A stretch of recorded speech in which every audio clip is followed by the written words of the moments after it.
I can't blame you for not being able to keep up with all the crazy news happening to the Pacers this week. Head coach Rick Carlisle tests positive for COVID-19. He may have to miss a game. Myles Turner apparently unhappy with his role or what is going on with him and the Pacers. Lots to talk about today in that regard. Plus, they play a game tonight. The Pacers play the Dallas Mavericks tonight. How's that game going to look? How will this stuff going on impact the game? We'll talk to Nick Angstadt from Locked On Mavs. We'll talk about Myles Turner. We'll talk about Rick Carlisle. All that today on the Locked On Pacers podcast.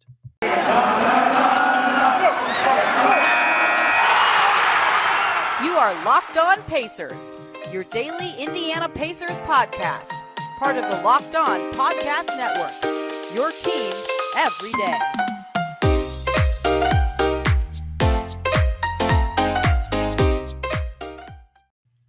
Welcome in to another edition of the Locked On Pacers podcast, where we, of course, talk about the Indiana Pacers as always. My name's Tony East. I cover the team for Forbes and the West Side Community News. And today, holy cow, do we have a lot to get to. Big report from The Athletic from Jared Weiss, who spent a lot of time in Indiana. First of all, shout out to Jared Weiss for coming to Indiana and talking to tons of Pacers players, execs, and coaches about this team to get this report done. Titled, As Pacers Consider Shakeup, Myles Turner Seeks Bigger Role with More Opportunity. Got to talk about Turner's comments, where he views himself, where he views his future, and how it fits into what's going on with this Pacers team. And on the same day, the Pacers have to cancel practice because of abundance of precaution for health and safety protocols. We later learn that Rick Carlisle has tested positive for COVID-19. He might miss their game tonight against the Dallas Mavericks. And Nick Angstadt from Locked On Mavs will join us to talk about a few things. One, Carlisle testing positive for COVID. Two, how Rick Carlisle handled the last rebuild that happened in Dallas and how that could be applied to what's going on in Indiana right now. And three, we have to preview this game tonight. The Pacers play a game against the Mavericks tonight, despite everything going on. It's a crazy, crazy week for the Indiana Pacers. Let's start with the biggest story of the day, though. Courtesy of, again, Jared Weiss of The Athletic. Wonderful job by Jared on this reporting. That Myles Turner is seeking a bigger role or a bigger opportunity or something. Without reading the piece, I understand how one could interpret that as Myles Turner wants to be traded, is very excited about being traded. If you read the piece, it doesn't necessarily read exactly like that. Yes, he would be welcome to a trade that would get him somewhere with a bigger opportunity, but this is all about Turner's role as a player in the NBA. If you've read this piece, it's very, very good from Jared Weiss. Let's talk about some of the quotes that Turner said. The first one, what is actually happening with Turner? What happened? What is he thinking that has him in this position? Here's what he said, and quote, "It's clear that I am not valued as anything more than a glorified role player here, and I want something more opportunity. I'm trying really hard to make the role that I'm given here work and find a way to maximize it. I've been trying to the past 2-3 seasons, but it's clear to me that just numbers-wise, I'm not valued as more than a rotational player, and I hold myself in a higher regard than that." So, Turner, for years and years, has seen I understand why he thinks this way. For years and years, he's seen his usage fall. For years and years, the Pacers have gone a little more towards giving Sabonis the ball or running through their guards a little more, whatever. He's at 16.8% usage this year, his second lowest of his career, only second to last year, of course, when he also had a low usage. So I understand his thinking in that regard and wanting a bigger role. He said later in the piece, quote, "When you show little tidbits and tastes of how you can play, you see the potential in that. I hate that in year 7, you're labeled as a finished product, and I want to show that I'm not a finished product. I'm just scratching the surface. I want to show that I'm ready to take the next step. The potential I've shown this season, I think I'm ready to turn that into a more intricate and prominent role on a nightly basis." So those quotes, totally understand why, and this could even be what Turner's thinking, that could lead to Turner on another team. That will be the takeaway that is thought of for many people, and I understand that. It sounds like if Turner was traded somewhere where he'd have a bigger role, that'd be a welcome thing for him. But this also suggests he loves Indiana. He's talked about that publicly and privately, that he actually really loves Indiana, but he really wants a bigger role here even. And his usage has continued to drop. He's never really seized an opportunity to get a bigger role, though. We're in year 7 of the Myles Turner experience, and I understand why he wants a bigger role this year, especially having more flashes, clearly having added more skills, the one-hand little shot in the paint, better off the dribble than any year of his career. Those kind of things merit more possessions. We even saw him do a lot with his possessions against the Knicks literally 2 nights ago, right? He's doing that. On the other hand, again, we're in the 7th year of Myles Turner's career. He had an opportunity after the PG trade to kind of seize control of this team. We've seen him go through stretches where he looks like he could be taking control and then kind of wiggles back to the player we always see him to be. So I'm not saying you are what you are. He is right. Players grow and evolve and get better all the time. Victor Oladipo was exactly the age Myles Turner is now when he had his big explosion in Indiana and became a full new player. In fact, I think Myles is right. I think he can be more than he is here. 16% usage is extremely low. There is a little bit of element in my head of you are what you are, but I'm not saying that to say Turner's wrong. I'm saying that to say I don't know necessarily what the exact perfect role for him is, whether that's here or somewhere else, but he views that he deserves a bigger role, and I understand why he feels that way. I understand why he feels like he sacrificed so much in his career, not playing his natural position, playing with a guy who doesn't necessarily perfectly complement his skills, right? Always being the guy to sacrifice. 2 years ago in this article, right, he's talked about this. 2 years ago, he had that summer where they told him to work on his post game. He gets to camp, and then they tell him to work on defense, and he shoots a bunch of threes all season, right? That was a big sacrifice season for him. So a very strange career he's had with the Pacers. I understand why he's frustrated. I understand why he would want change, but it's also there's a point where you got to think maybe he is what he is. Maybe he's not. He's only 25. That is still a young age for a guy in his 7th year. I'm sympathetic to both sides of this argument. I don't really know where I lean, but because I'm kind of in the middle, I understand both sides of the coin of, yes, if he wants a bigger role, he should try to pursue it. He's at a stage of his career where he can think that way. He has that kind of power on a Pacers team that is thinking about a rebuild, right? Perhaps this is a factor in them considering these things. Is Turner saying to the team that he would be interested in that? And in the article, Weiss reports that in a meeting over Turner's role this week, according to sources, Rick Carlisle and the coaching staff emphasized to Turner that they feel he is having his best offensive season from an efficiency standpoint, but will try to give him more action as a roller to get him the ball in the move more, right? So the Pacers are acknowledging that Turner is playing better, and they would like to get him more involved. We just saw that against the Knicks. He had a nice game against the Wizards on Monday. Clearly some sort of focus on you are improving. We want to get you the ball. So the team feels similar to what I just spoke of. Yes, he's playing better, right? He clearly has improved, I think, since Bjorkgren took over as the coach. That was his most confident season with the team. But there's also a limit of you are what you are. We have all these other players that we have to give the ball to. And because this is a team that is really strong with balance, is really strong with sharing the ball, it's going to be hard for any one player to have some sort of dominant role or a big change in usage. That means someone else who is talented with the ball is going to have it less, and that's not necessarily the perfect thing for the Pacers. So there are ways, like last game, they played extremely well against the Knicks, and I lauded them on the post-game podcast from yesterday, if you want to listen to that, for their balance in that game. They did an excellent, excellent job sharing the ball, getting it to the right guy, getting open shots. Turner took 13, and that was the highest on the team, right? And none of them were bad. They were good looks. If that can be the role from him every night, and he can score like that every game, yes, he should have a bigger usage with this Pacers team. He was excellent in that game. But if he can, or if there's nights where he's not as good, like we've seen throughout his whole career, it's going to be tougher for them to give him a bigger role. It's a tough balance to strike. I understand the Pacers being in the position they're in. I understand Turner wanting what he wants. And this article goes on to talk about how, in the context of this Pacers rebuild, right, that they had this meeting. This has been talked about by players and coaches and reported everywhere, that Rick and Kevin met with Myles Turner, Domantas Sabonis, Caris LeVert, and Malcolm Brogdon. That's Kevin Pritchard and Rick Carlisle. And in this, Pritchard says on the record, we just talked about the article and how we were trying to be super transparent with the players. If they ever want to ask me anything, they can ask me anything. When we get close to making a trade, we don't just try to bop a guy over the head with, oh, by the way, you're traded. We will give them a heads up. We've done that multiple times. So it would appear that meeting had something to do with, hey, we're considering shaking things up. And as that runs in tandem with Turner thinking, hey, I want a bigger role, it obviously makes you think that they're considering shaking up the bigs and stuff like that. But also in the same piece, we get stuff from Pritchard talking about how he would like to see this team through for this season, right? That's an important part of this as well. He doesn't necessarily view in-season trades as some huge way to change the team and make them immediately more effective. I'm trying to find that quote, and I'm having a little bit of trouble finding it. I will get to it eventually. But this is just a fascinating pivot from Turner, and it's totally understandable why he's there.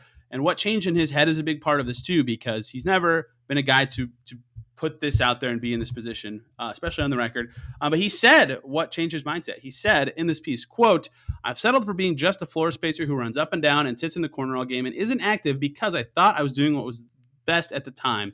I wasn't looking out for myself and was looking out for the team, but I realized that looking out for myself is in turn looking out for the team. So I flipped my mindset going forward. And I understand the interpretation of that where he says, I thought I was doing what was best for the team, but now, and if you just stop there, you'd think he's saying, I want to do what's best for me. And I don't think that's necessarily true, because if you look at some of the data and you look at like obviously the Knicks game being very recent means that I'm going to be propping this argument up with a very recent game that is perhaps not the best representation of what Turner is. But when he gets more involved, they do well, right? So in his head, he's probably thinking, hey, when I have the ball more, or when I'm more involved in the offense, I've added these off the dribble skills. I'm shooting over 40% from three. I have a post move now. You said I was going to be a roll man in the offseason, and I'm not.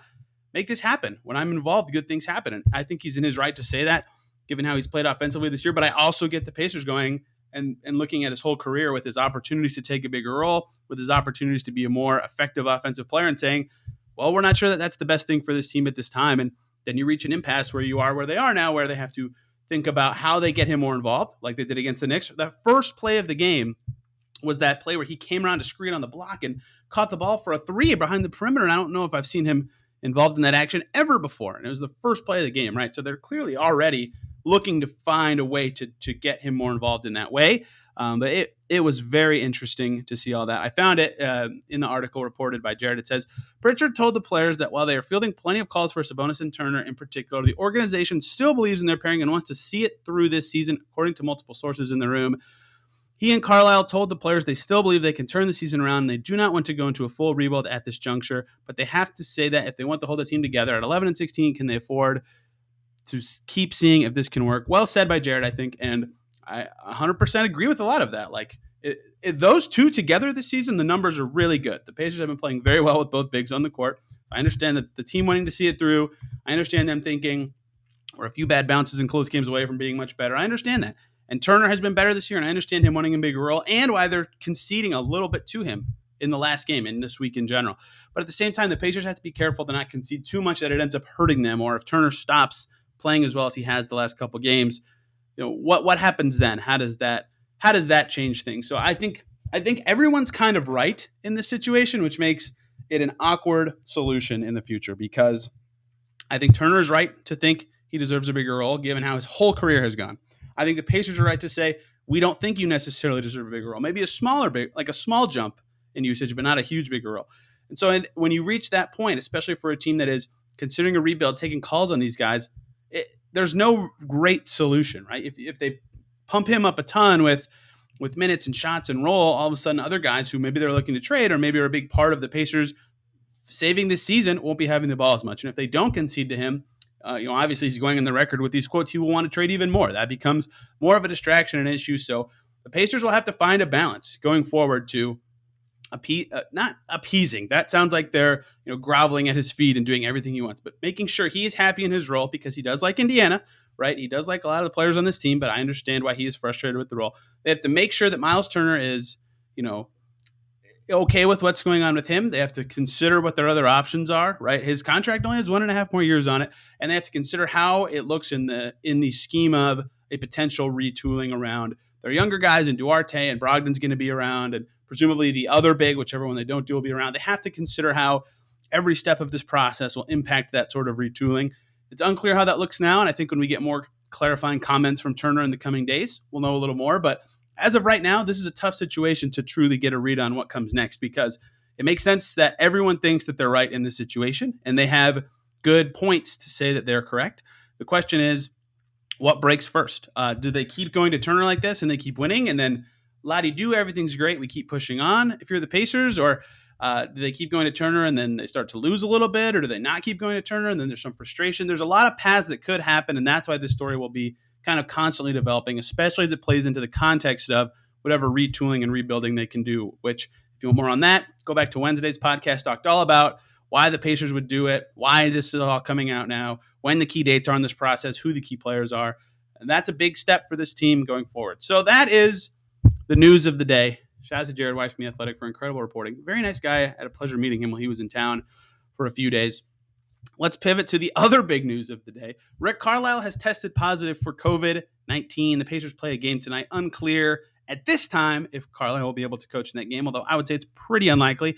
And to do that, let's bring in the host of Locked On Mavericks, who covered Rick Carlisle the entire time he's been covering NBA basketball, Nick Angstadt. He's going to come join us for the last two segments where we talk about Carlisle, how Carlisle handled the rebuild in Dallas when they went from the Dirk era to the Luka era, how Carlisle will do in this game, and how this game will go, right? How Pacers-Mavs will go. So lots to talk to you about Rick Carlisle and the Mavs. But first, let's take a short little break and talk about the good folks over at TrueBill, because you know why free trials renew without your consent? Because it is a business scam that is out to get you. Don't let greedy corporations pocket your money. Download TrueBill to take control of your subscriptions. It's the new app that helps you identify and stop paying for subscriptions you don't need, want, or simply forgot about. On average, people save up to $720 per year with TrueBill because companies make subscriptions hard to cancel. TrueBill makes it super simple. Just link your accounts, and TrueBill will cancel your unwanted subscriptions in one tap. And your TrueBill concierge is there when you need them to cancel unwanted subscriptions, so you don't have to.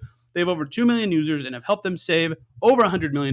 Don't fall for subscription scams. Start canceling today at TrueBill.com/LockedOnNBA. Go right now, TrueBill.com/LockedOnNBA. It could save you thousands a year. TrueBill.com/LockedOnNBA.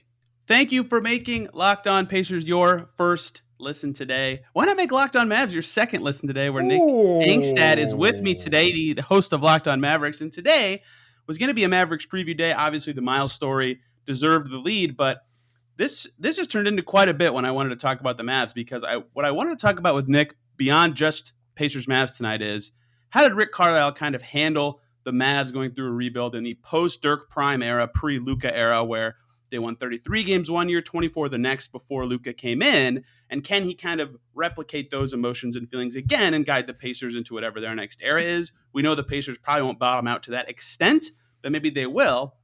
But before we get to that, there's bigger Rick Carlisle news. Rick Carlisle has COVID. He has tested positive. He is in health and safety protocols, unlikely to coach against Dallas. So first of all, Nick, what was your reaction to hearing that the former coach of the Dallas Mavericks is in the health and safety protocols for the Indiana Pacers?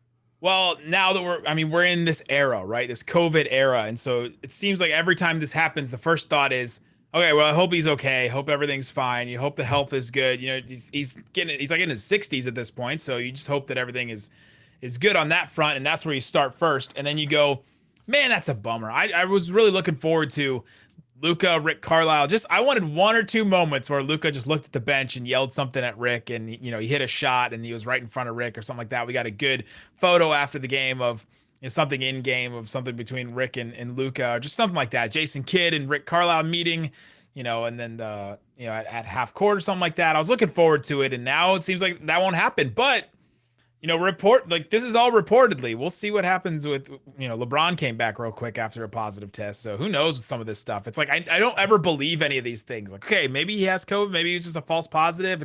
It's hard to tell sometimes.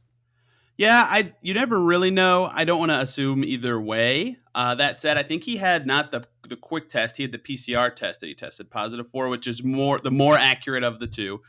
He has another one that he'll get results for Friday, and maybe if that one's negative and he's asymptomatic, he can coach. I think all the phrasing has been unlikely, but not impossible. I would not expect him personally to coach against Dallas. Lloyd Pierce will step in his stead while he's out. And I will say first and foremost, like you said, hopefully he's okay. Hopefully this is an isolated thing. Obviously, Justin Holiday is out with COVID as well. He should return after this Mavs game. Holiday has not been around the team. I do not imagine there's any sort of relationship between those two things. So, yeah, no Rick is a bummer already against his old team where the storyline would have been there. Obviously, a huge bummer as well. Now he can make his return against Dallas in Dallas, which will be fun for you guys still at least. So hopefully Rick Carlisle is okay, and this is an isolated case that clears pretty quickly. Per reporting, Lloyd Pierce will fill in his stead, which is a nice second option to have. Former head coach of the Hawks, has experience with Philly and Atlanta, and I forget his stop before Philly, unfortunately. I don't know. Did you see the Hawks last time he coached? I'm not sure if that's a good one to replace. I agree that his stint with the Hawks did not end how he would have liked, or the Hawks would have liked. That said, it's better than an assistant who's never coached a game before, I suppose. Fair, very fair. And he's been leading the Pacers defense this year, and they are 12th, 11th in defense now. So the side of the ball he's been working on is going well. So we'll see how he can seep his ideals into the offense, what kind of changes this game ends up with because of that.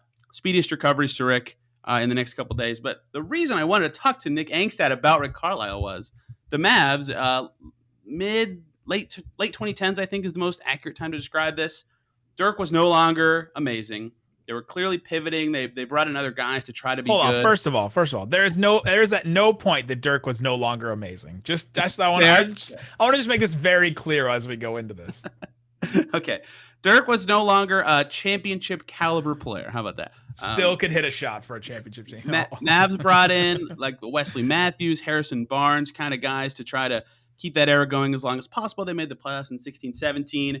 And then the wheels not fell off, but they slowed down and the team got a little worse. And, 17-18 was fun for me because I got to watch Yogi Ferrell, or 16-17, excuse me, was fun for me because I got to watch Yogi Ferrell ball out for the Mavs. But they were not very good that year. They only won 24 games before drafting Luka. And a lot of the talk about the Pacers in this, whatever they're going to do process, rebuild, retool, whatever, has been you don't hire Carlisle and then immediately rebuild. He's not a rebuild coach or a long-term rebuild coach. So he kind of went through in with Dallas, but they got out of it pretty quickly. What do you remember about Rick and how he handled it, how he coached, how he interacted with players, how he dealt with a team that was not as good during that time frame? Yeah, he got out of that rebuild really quick. I mean, the Mavericks, they had been, a decent team for a while, like you said, and then all of a sudden the wheels kind of fell off, and then like almost 2 years later, Luka drops in their lap almost. They go up and they trade for him. But the way that Rick Carlisle kind of handled that was surprising to me. It was surprisingly well how he handled the losing, the Mavs not being good enough. And the Mavericks probably should have lost more games than they did during that time, because there's every once in a while Rick would just draw something up and throw something up where they would win a game that they shouldn't have, right? And you're just saying, how did Rick come up with this? How did Rick, that was just a coaching win, basically, is what the Mavericks got on certain nights. You bring up the Yogi Ferrell year. That year just seems so fake to me. I think back to it, and the things that I remember were, okay, when Yogi Ferrell was brought into the Mavericks, he had been on the Nets G League team, and they hadn't come up with the two-way spots yet. And so the Nets couldn't just keep him on their roster in a two-way spot. They really kind of just wanted to keep him, but they didn't want to give him a roster spot. The Mavericks decided to come in and give him a roster spot.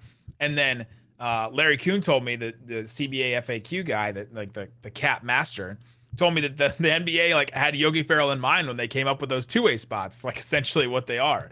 And so Yogi Ferrell comes in, and the Mavericks had 0 point guards, literally 0 point guards. Darren Williams was their starter that year, I believe, and just everybody else was hurt, injured, something, and they literally had no other options. And Yogi Ferrell came in on a Sunday, and then he started on a Tuesday. It was that quick of a turnaround for the Mavericks, which was so weird to have Rick Carlisle start a rookie like that on his team. And so Rick Carlisle is hard on rookies, which is why this Chris Duarte thing has been so interesting on the Pacers side, that he has been able to start them. But he will start a rookie and play rookies rotation minutes if he thinks they're worthy, and that's usually a good sign. The only rookies that Rick ever started that he had the choice to, besides Yogi or somebody else like that, was Jalen Brunson and Luka Doncic. Those are the only kind of young rookie type players that he has played, and those guys have turned out to be the only good Mavs draft picks over the last 10 years or so, or something like that. So Rick Carlisle is going to continue to coach and to coach to win,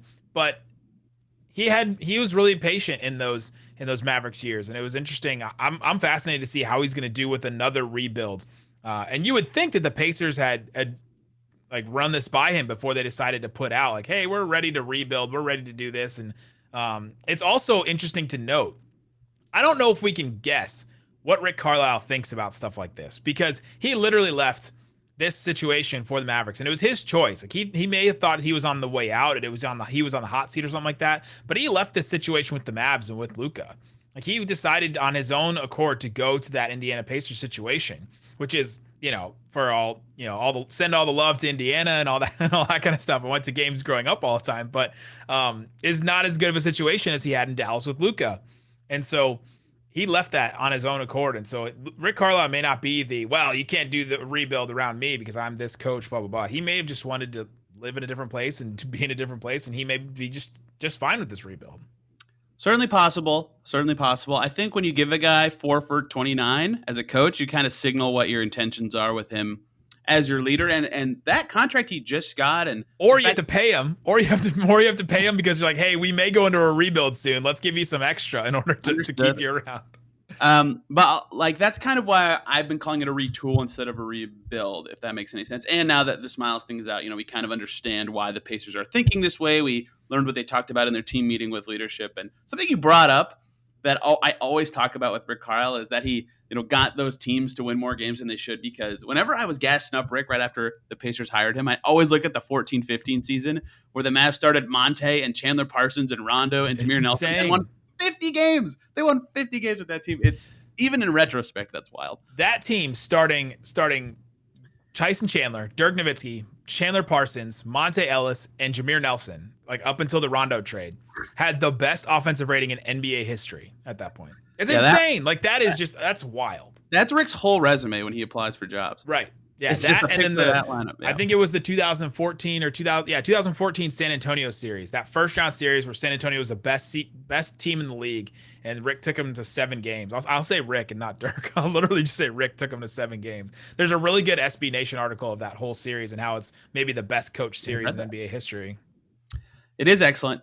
So that era was strange to me, looking back on who the Mavs had on their teams in the 16-17 era, because they had like some younger, inexperienced guys, but the only one that was really like someone they drafted or someone they were really interested in developing. Really, there were 2 actually: Dorian Finney-Smith, who they still have, and Justin Anderson, who is actually in the Pacers organization with the Fort Wayne Mad Ants before they got Luka. So at least those 2 guys got some development, but they had a lot of vets on those teams, right? It's really like there's not a lot of guys that I look at that were clear development projects that Rick was tasked with developing that didn't pan out. Like Salah Mejri, maybe, but everyone else on the team was a vet or was someone that wasn't supposed to play very much. So it seems like he just played with the pieces he had, tried to rebuild the team, and the front office obviously ends up making the trade for Luka. But that when I look at it from a development context, because Chris Duarte's name's been floated in these rumors as well, it's like, did that go well for the Mavs? And it looks like it went not great necessarily, but not bad either. That doesn't give me confidence or I don't know what the other word opposite of confidence, but it does make me think that it is possible for him to, maybe not for a long time, but for a short period of time, go through another process like this. Yeah, if you're starting to look at development, that was one of the big criticisms of Rick Carlisle, that he never played rookies. He didn't play young players. He would always lean on the vets too hard and all that kind of stuff. If you start to look at some players the Mavericks drafted or the Mavericks picked up, Rick has been way better with these undrafted players that come in, these JJ Bareas, these Maxi Klebas, these Dorian Finney-Smiths, like guys like that, even the Salah Mejris of the world that came in. And Rick has been way better playing those guys and playing guys that'll work for their minutes. Those are all like really hardworking players that'll go out there and try really hard and give their effort. He attaches himself to some players, though. He'll find a player that all of a sudden is, all right, that's his guy. Like Dwight Powell is his guy. And now all of a sudden Dwight Powell is like starting a bunch of games, and Rick has somehow turned Dwight Powell into a $40 million center. And you're just, how did he turn that guy into that? But those are some of the developmental wins for Rick Carlisle and the organization, those guys. And then there'll be guys that come in and they're just not ready and they can't play. And they sit the bench, and Mavs fans are screaming, why can't Josh Green get any time? Why can't, Tyrell Terry see any time on the floor? Why can't, some of these young players see any time? It's just it's an interesting thing with Rick. I think he learns pretty early if the player is going to be good and worth his time or if they're not. It took him 20 games to turn the undrafted Keelan Martin into someone he wants to play literally every game, right? Like he's already done that with the Pacers once. Martin already substantially better than he was for all of last season with the Pacers. So that is already showing. Isaiah Jackson got hurt, so he hasn't been with the team long enough. I would say he's the rookie that's not playing, but they can't even play their first round big they drafted 3 years ago. So I'm not even going to blame Rick for the logjam at the center position minutes, but Isaiah Jackson has not been playing. Let's talk about this game that is going to happen tonight, because despite everything going on with the Pacers, they still have to play games somehow. It's been crazy how good they've been playing this week, despite everything going on off the court. So let's talk about that. But Nick, before we do that, let's talk about the good folks over at Built Bar, who of course are making the best tasting protein bars ever. What is your favorite flavor of Built Bar? Ooh, in your hands. What one is that? What do we got? On our show, every once in a while, I'll do some ASMR. Built Bar. It's a protein bar. It tastes like a candy bar. Coconut brownie chunk is my absolute favorite. I have one right here in my hand if you can hear it. If you're seeing it on YouTube and the Locked On Pacers YouTube channel. Coconut brownie chunk, the best one. It's a delicious bar. It's got real brownie chunks in it, and it's a bar that's pretty good for you. I do love peanut butter brownie. You'll have a hard time choosing your favorite flavors. There's a ton of good ones. They have new holiday-themed ones coming out right now, and they can give you the extra burst you need to bust down the mall doors this holiday season and battle through holiday shoppers. Because it's the season of peace and love, don't bring up your favorite Built Bar flavor at family parties. Instead, just bring them, hand them out, tell people how good they are, try them out yourself. You can cozy up with something warm for a holiday secret. Dip your Built Bar into a piping hot cup of hot cocoa. Let it melt a little. Try it. It's delicious, I promise. Go to Built.com. Try these 100% covered in chocolate, delicious protein bars. Use the promo code LOCKED15 when you check out. You'll get 15% off your order of Built Bars. That promo code, again, is LOCKED15 for 15% off at Built.com. Let's also talk about BetOnline.ag, who has you covered with more props, odds, and lines than ever before as football season continues the march to the playoffs. No Colts this week, but their march to the playoffs is coming up big time. Need to win 3 games probably to make it the rest of the season. And BetOnline remains your number one spot for all the sports action this season. Head over to their new updated desktop or mobile website to sign up today and receive your 50% welcome bonus on your first deposit. Just use our promo code LOCKEDON, all one word, to receive your bonus from basketball, football, NHL, boxing, UFC, right to your favorite Vegas casino games. Don't wait to take advantage of all the amazing offers available for the 2021 season. BetOnline is the fastest and easiest way to bet on all your favorite sports. BetOnline, where the game starts. Where it starts. Nick, the Mavs are 500. The Mavs are 500. If it weren't for the Pacers and the Blazers, the Mavs might be the team in the disappointment spotlight to start the season. So you are welcome for the time where you get to talk about a team that has had a worse start than the Dallas Mavericks this season. They have a new coach. They have some injuries, right? There are reasons the Mavs are 500 that make sense. Also, Luka Doncic reporting to training camp at a weight that is much higher than I would have ever expected Luka Doncic to report to training camp at. I don't care about that, though. I'm not here to talk about that. As you look at this Mavs team this season, they have one of the best 10 players in the league. They are 5th in the league in 3-point makes per game. They are still a solid team. Why are they 12-12? What has held the Mavs back from being a team that took a step forward after being the 5 seed last year? It's all because of Jason Kidd. No, I'm just, what if I just came in here and just like start guns blazing? Hot. Just came in hot like that. The Mavericks have had so many random issues, right? There's just so many different things. You mentioned it, the injuries. Luka has missed 4 games. The Porzingis has missed 7 games. Porzingis has missed. Brunson has missed some time. Maxi Kleba is one that really hurts the Mavericks. He's their best defensive big by far. He's missed a bunch of time. Just everybody has seemed to just miss games, and none of those Luka, Porzingis, and Brunson games overlapped except for one for Luka and KP. So none of those games that they missed overlapped. And so there's just been a bunch of different injury things. There's been weird stuff. But the biggest thing is the Mavericks just can't hit threes. This Mavericks team has all these guys they brought in. They brought in, Sterling Brown, who shot 40% from 3 last year. Reggie Bullock, who's been a 40% three-point shooter for years, back with the Knicks, the Lakers, the Pistons, even going back that far. And Dorian Finney-Smith had been a good three-point shooter. Tim Hardaway had become a good three-point shooter with the Mavericks. Maxey had been. Porzingis has always been a solid three-point shooter. And then Luka, who had become a 35% three-point shooter, and his attempts had been better last season.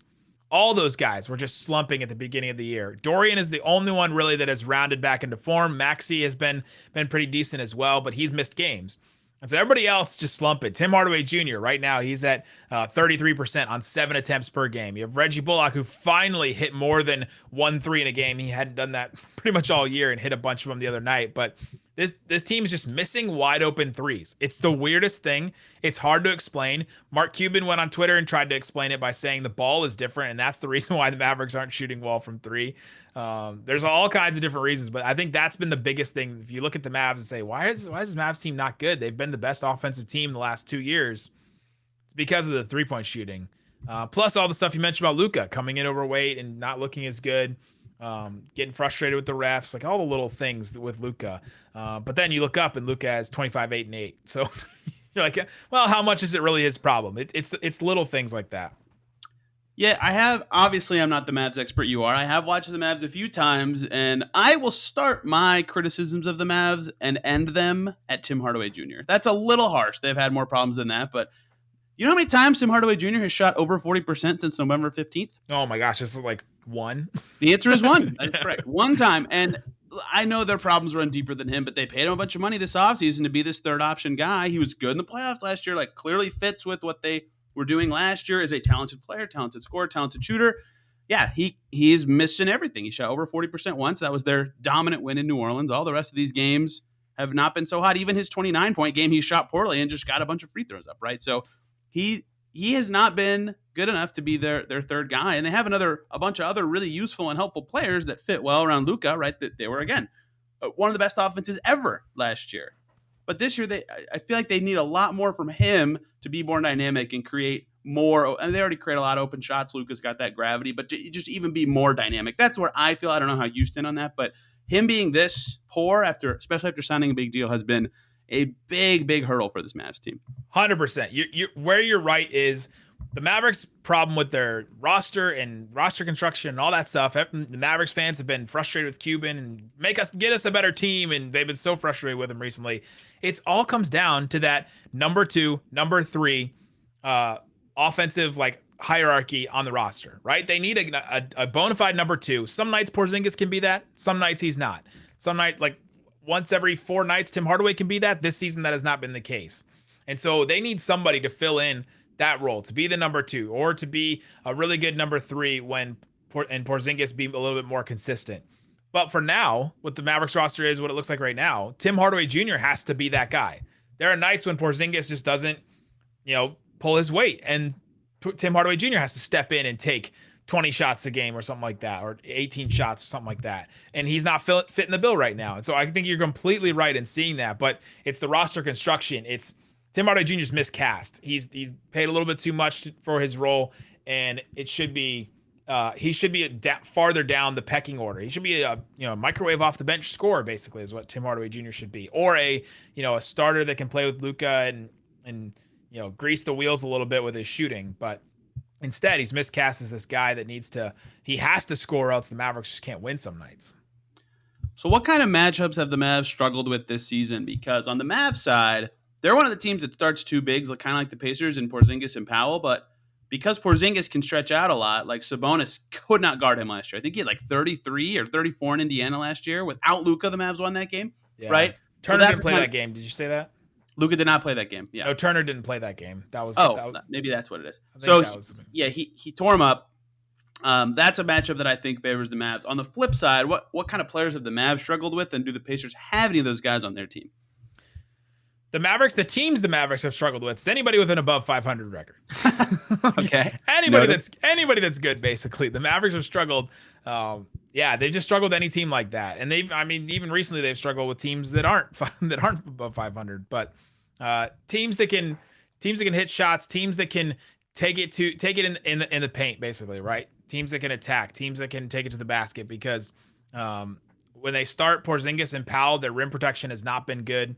And then anybody that can just take advantage of some mismatches. You have Luka, who's not necessarily a mismatch, but if you can speed by Luka, there's not a lot of communication where the Mavericks will be there with help defense. And so anybody that can get into the paint, get into the teeth of the defense, if Brogdon starts, getting some floaters going, if all of a sudden he gets into the teeth of the defense, gets past Bullock or Dorian or whoever guards him, then all of a sudden you've got a problem there for the Mavs.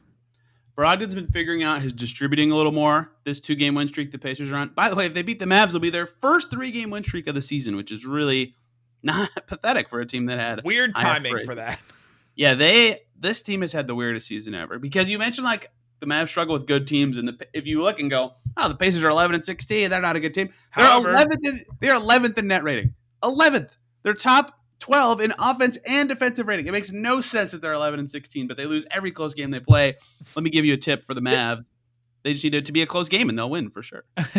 I was looking on Cleaning the Glass the other day. The Pacers have the lowest win differential in the NBA by far, right? It's minus. It's the difference between the games that the stats tell you they should win and shouldn't. It's minus 4.7, and the next lowest is San Antonio at minus 2.6. Literally, they're just the most unlucky team so far. They came the least clutch.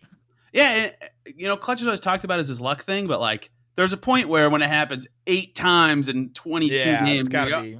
Yeah, that's not a luck thing. Something obviously is going wrong in these situations. So that's the key for the Mavs to me, is that keep it close. Look, I know Luka came in overweight, but you talked about he puts up 25, 8, and 8 every game. Can anything slow him down? What can the Pacers do to potentially have a chance against him? Yeah, it's these guys like the Mikal Bridgeses of the world, those long wing defenders that can stick with him foot speed wise, which a lot of people can right now with his foot speed. But it's those guys that can stick with him like that. And then if you have a good big that can defend the paint, like Myles Turner, hopefully for the Pacers, not for the Mavs, but that can defend the paint after that. And then guys that'll stick on shooters and force Luka to just throw up a bunch of shots, because right now he's not getting the type of separation with defenders to be able to take the advantage of that. His legs have been bad late in games with shots. He's hit a couple of threes late recently where you're starting to feel like that's getting better for him. But anything late Luka throws up just seems to be short, seems to be off. That's the kind of thing that he struggles with. What he doesn't struggle with is anybody small. Anybody small, he's taken right to the basket, and he's going to get to the rim, and he's going to create a lot of problems. So that'll be interesting to see who they throw on him and if they have any success. I will guess, as a guess, that it will either be Brogdon or Duarte at the start of the game.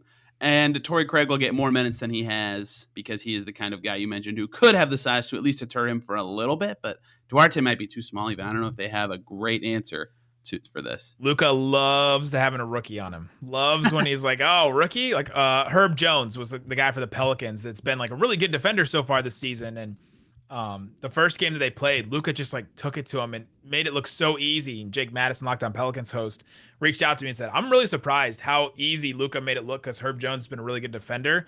And then, yeah, Luka just took that real personal. He's like, don't put a rookie on me. It's almost like that Larry Bird thing where like, don't put that guy on me. Zoom out, Nick. Who wins?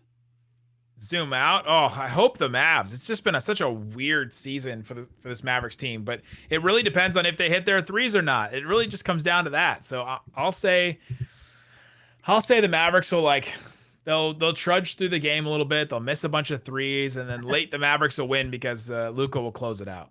Are you telling me if the Mavericks make shots and score points, they will win, and if they don't make shots and don't score points, they will lose? Tony, they keep scoring these games. Like more points at the end ends up being the wait. The Pacers need to figure that out because the score part's been unkind to them.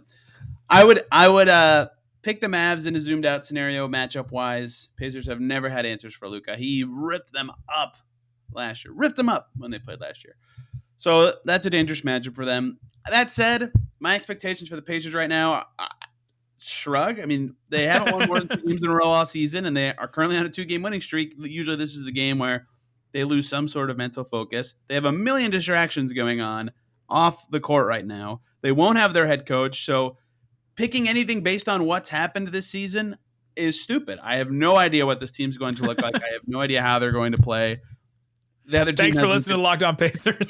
Yeah, the other team has Luka. I feel comfortable picking the Mavs, but not for any good reason other than I just have no idea what to expect. That's the tagline of a great podcast. I have no idea what's happening to this team. I don't know what they're going to do on any given night. Thanks for listening to Locked On Pacers. You know, I know that's bad. I'm supposed to be the local expert for this team here, but yikes! I mean, I'm doing the same thing every night. Every night the Mavericks miss like a bunch of threes. The other night they had the third worst 3-point shooting performance of all time, and I just go, what am I supposed to do with that? What am I supposed to take away from that? They got to make them. That's it. Like, it just comes down to that.